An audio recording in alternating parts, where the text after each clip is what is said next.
दोस्तों, ये हमारा एक ट्रेनिंग प्रोग्राम है जिसके माध्यम से हम भारतवर्ष में फैले जितनी भी हमारी एरिक्सन की एफआरटी टीम्स हैं उनके स्प्लाइसर्स, असिस्टेंट स्प्लाइसर्स, पेट्रोलर, एरिया मैनेजर, चाहे वो आज काम कर रहे हैं चाहे भविष्य में जो भी हमारे साथ काम करेंगे, उन सब के लिए बनाया गया है। इस ट्रेनिंग का पर्पस अच्छी क्वालिटी से स्प्लाइस करना है और ये सुनिश्चित करना है कि हमारे नेटवर्क में किसी तरह के फ्लैप्स ना आए, नेटवर्क की क्वालिटी अच्छी रहे, चाहे वो एरियल हो चाहे वो अंडरग्राउंड, दोनों की क्वालिटी के लिए और बेहतरी के लिए हमें काम करना है ताकि हमारा कस्टमर इस क्वालिटी ऑफ सर्विस से पूर्णतया सेटिस्फाई रहे।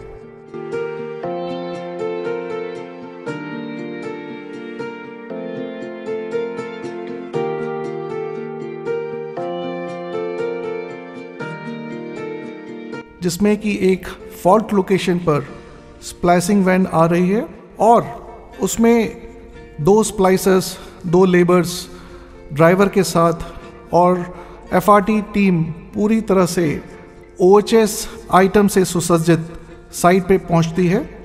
साइट लोकेशन को पूर्णतया बैरिकेड के माध्यम से प्रोटेक्ट करती है। आप देख रहे हैं जो सही ढंग है काम करने का, जिसके तहत जितने भी स्प्लाइसर्स, पेट्रोलर्स और हेल्पर हैं ये उस लोकेशन को प्रोटेक्ट करते हैं ताकि कोई भी आने जाने वाला वाहन किसी भी तरह का डैमेज ना कर पाए और हमारी टीम पूर्णतया सुरक्षित रहे। स्प्लाइसिंग लोकेशन पे टीम पहुंच चुकी है, मैनहोल खोल रही है और टीम फॉल्ट लोकेशन पर ये कोशिश कर रही है कि बताए गए प्रोसेस के तहत मैनहोल या चैम्बर खोले और उसमें सेफ्टी माध्यमों की जानकारी रखते हुए उस चैम्बर को पूर्णतः खोले।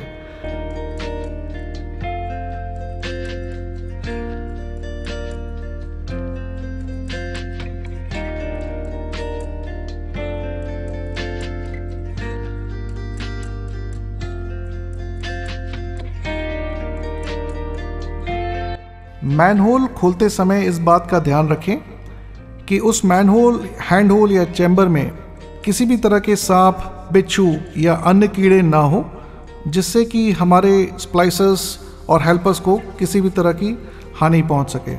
और ये भी देखना है कि अंदर किसी भी तरह के किसी गैस का जमाव नहीं हो जिससे उनको हानि पहुंच सके। ये जो आप एग्जाम्पल देख रहे हैं ये एक प्रॉपर सिटी में लिया गया एग्जाम्पल है, शहर में लिया गया एग्जाम्पल है। इस तरह के मैनहोल हम हमारे जंगलों में भी देख सकते हैं, रोड के किनारे भी देख सकते हैं और ये कई साल पुराने हो सकते हैं, जिसमें कि संभावना ये रहती है कि उसमें गैस भी भरी हुई हो, जिसमें संभावना ये भी रहती है कि उसमें सांप, बिच्छू, कीड़े और पानी हो सकता है और वो पानी जहरीला भी हो सकता है। तो हमारे जितने भी व्यक्ति हैं जो काम करने पहुँचे हैं तो उनको किसी भी तरह का व्यक्तिगत नुकसान ना हो। यहाँ पे आप देखेंगे कि केबल प्रिपरेशन हो रही है। केबल को इस पूरी प्रोसेस में 1.5 मीटर पे मार्किंग कर दी गई है। 1.5 मीटर मार्किंग करने का जो कारण है वो ये है कि प्रॉपर वे में रूटिंग की जा सके। यहाँ साथ में दूसरी केबल को भी तैयार किया जा रहा है। फाइबर केबल कटर से केबल को काटने का तरीका यहाँ पे आप देख रहे हैं। आपको यहाँ दिख रहा है कि केबल से धागा निकाला गया है ताकि उससे बाकी केबल को भी काटा जा सके। यहाँ धागे के द्वारा केबल को काटा जा रहा है, मार्किंग तक केबल काटा है। धागा मार्किंग तक लाने पे धागे को काटा जाता है। केबल की आउटर जैकेट निकाल दी गई है। यहाँ केबल के साथ शीथ को भी निकाला गया है और अंदर की केबल अब हमें साफ दिख रही है।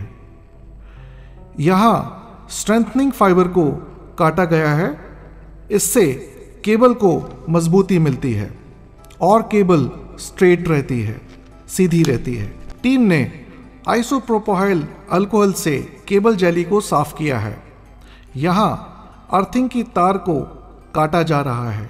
जॉइंट एनक्लोजर को पैकिंग एयर टाइट रबर से सील किया जा रहा है और कैप केबल में चढ़ाया जा रहा है।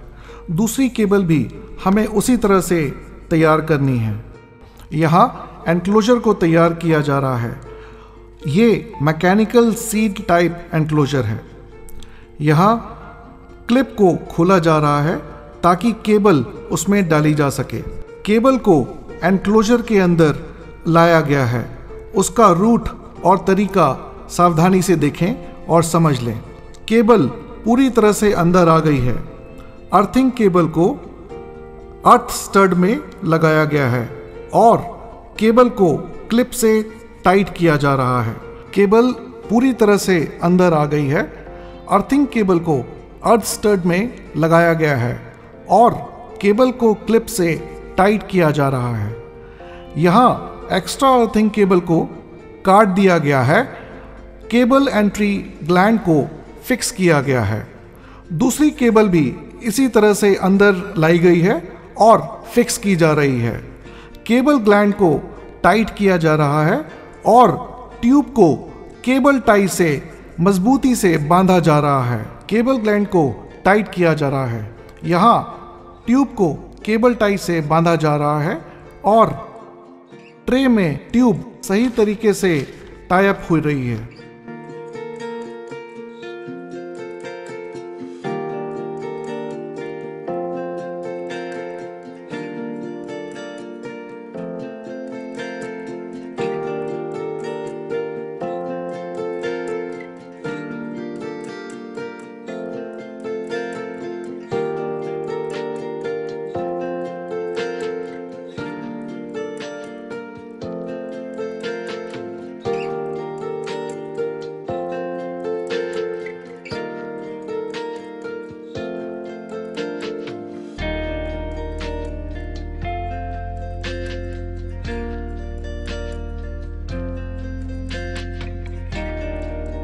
फाइबर ट्यूब की कटिंग बारीकी से देख लें।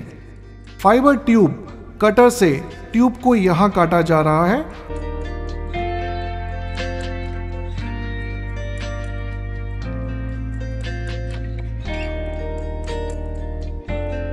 और काटने के बाद जेली को साफ कर दिया गया है।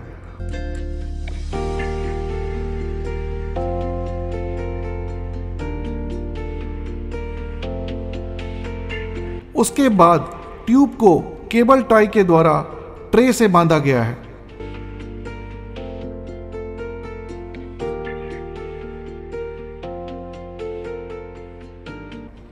यहां फाइबर स्लीव्स डाली जा रही है।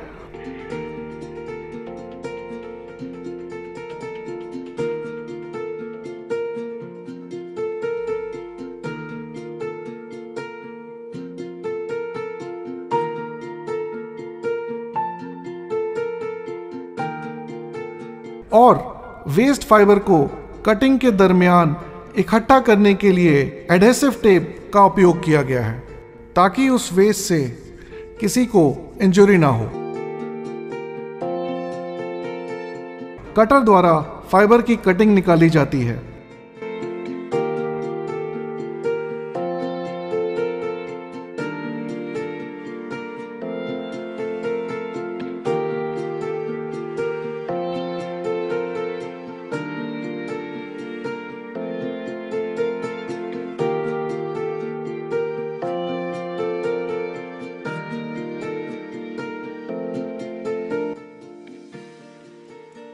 अल्कोहल से फाइबर को साफ कर दिया गया है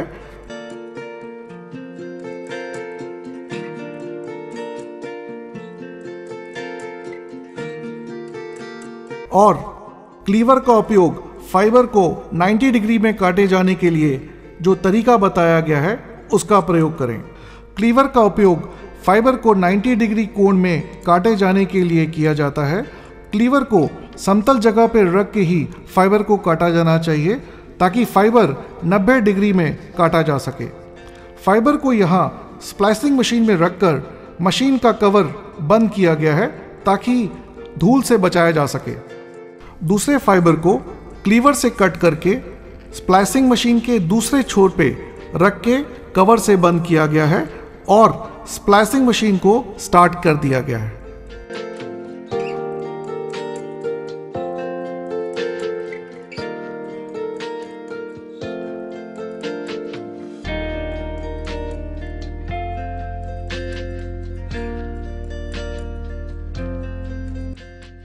फाइबर स्प्लाइसिंग होने के बाद हमने फाइबर लॉस चेक किया है और फाइबर लॉस ये ध्यान रहे कि 0.01 dB आया है।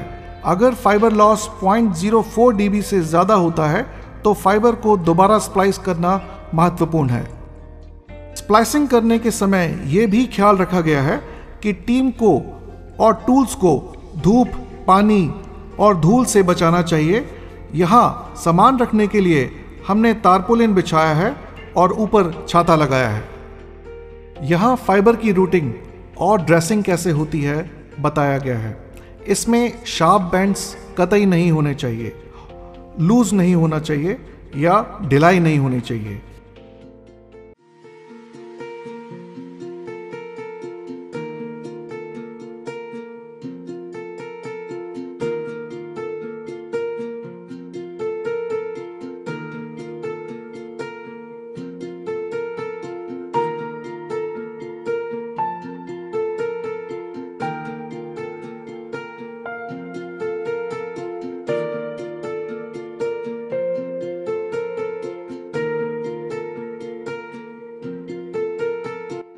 स्प्लाइसिंग होने के बाद जॉइंट क्लोजर के डोम को वापस फिक्स कैसे करना है वो बताया गया है और उसका लॉक प्रॉपर लगना चाहिए ये बताया गया है।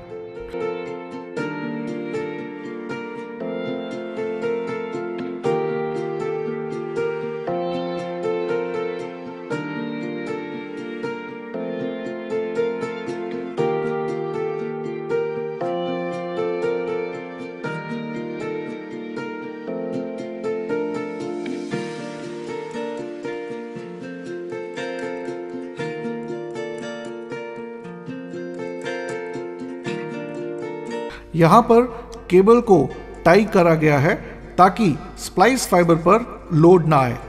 यहाँ डोम लॉक को टाई से सील किया गया है ताकि वो किसी मूवमेंट से निकले नहीं। केबल लूप और एंक्लोजर को मैनहोल में रखा गया है।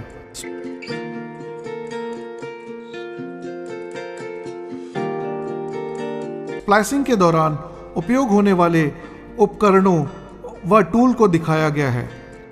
ये सारे टूल सुनिश्चित तौर पे प्रॉपरली कैलिब्रेटेड होने चाहिए और फॉल्टी नहीं होने चाहिए।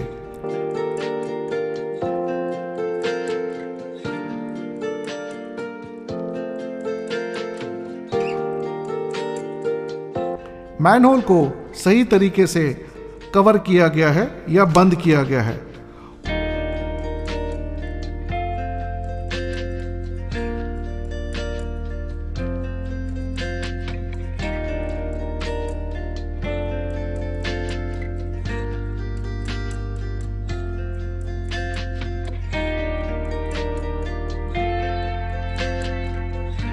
पूरी एक्टिविटी होने के बाद बैरिकेड दोबारा निकाल लिए गए हैं और टूल्स सही तरीके से गाड़ी में रख लिए गए हैं।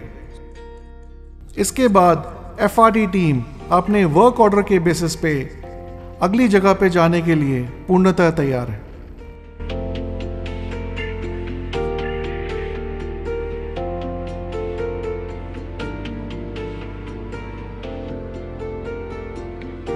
इस ट्रेनिंग का उद्देश्य देश भर में फैली एफआरटी टीम्स के स्प्लाइसर्स को स्प्लाइसिंग करने का सही तरीका बताना है। यह ट्रेनिंग हर स्प्लाइसर के लिए बेहद ज़रूरी है।